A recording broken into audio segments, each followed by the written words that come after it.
In ancient times, man looking for an answer to things found no answer in the society around him. There was no safety in his own cave, nor was there safety in his relations with those in the caves around him.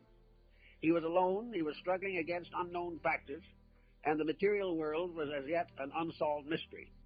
As he knew more and more about the material world, he became increasingly involved. It became a great mystery, a wonder. It became a challenge, and little by little attention was focused upon physical circumstances and the possibility of altering them, the possibility of taking your neighbor's cave and adding it to yours, the possibility of accumulating wealth or taking it away from someone else who had accumulated it. All these things came as man's knowledge of material things increased. Looking forward into the future at a situation of this kind is very disturbing. There's hardly a day go by in which individuals do not come face to face with what to them is solid proof of the failure of their system of life. This is something that is bound to cause anxiety. Today there are probably more worriers than ever before in history. Trying to work with this situation tells us very simply that the only cure for the problems that man causes is that man stop causing them. He must in some way change his own approach to existence. One of the most basic problems here is the emphasis upon wealth.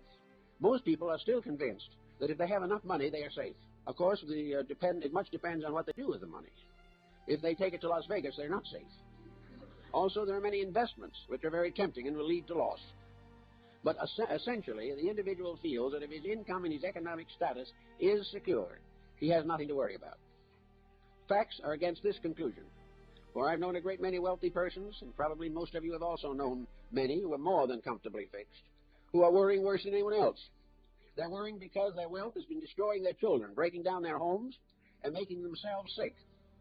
So physical securities are not the answer. Physical security is good if it's available. But as a goal, as an answer to the eternal problem, it is a failure. The next possibility seems to be intelligence. Can we, by some means or other, think our way out of this dilemma? Can the mind solve it? Well, the mind has been producing solutions since the dawn of time, but these solutions are not solutions. All the mentality that we've had in the world up to the present time has been unable to cope with war, with crime, or with poverty. Now, the mind has given us a wide area of sciences and philosophies with which to cope with life. The mind has made possible science, but science is not solving anything.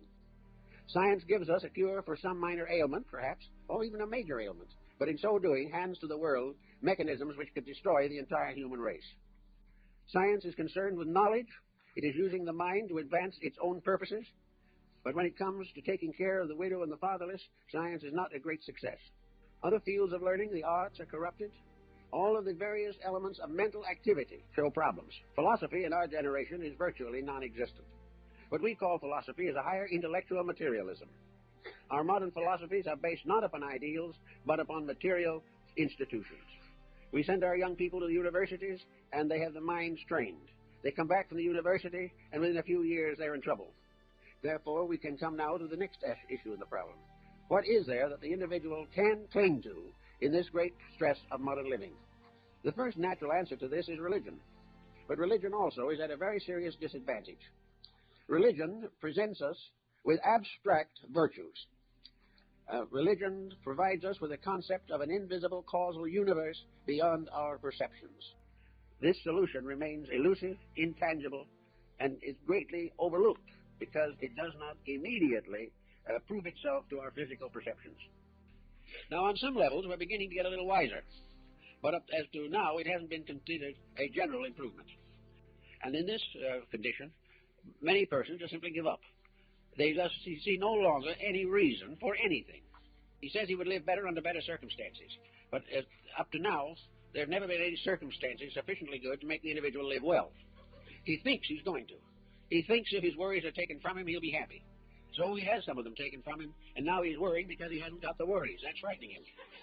He thinks he must be failing in some way if he doesn't realize the seriousness of the situation. All these problems sort of gang up on people. They've had no background of training.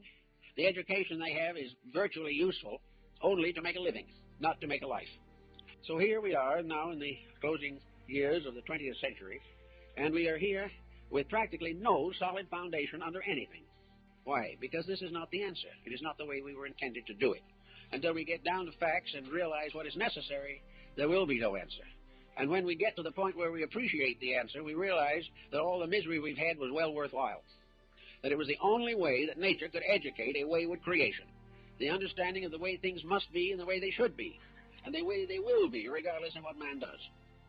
If we can get to understand, therefore, that we are being disciplined, that the individual is being encouraged to correct his own mistakes and stop making other similar mistakes, he will then perhaps have more energy for solution and recognize that a problem is a challenge, not a disaster. The law of cause and effect is reminding you, whatever that you want in life that is worthwhile, you have to deserve. You have to earn happiness. You have to earn security, not in the terms of a business venture, but in terms of internal acceptance of value. Nature doesn't want the individual to live for ambition alone. He wants the individual to have a little ambition and a great deal of aspiration. This is much better. Aspiration means to become more. Ambition means to accumulate more.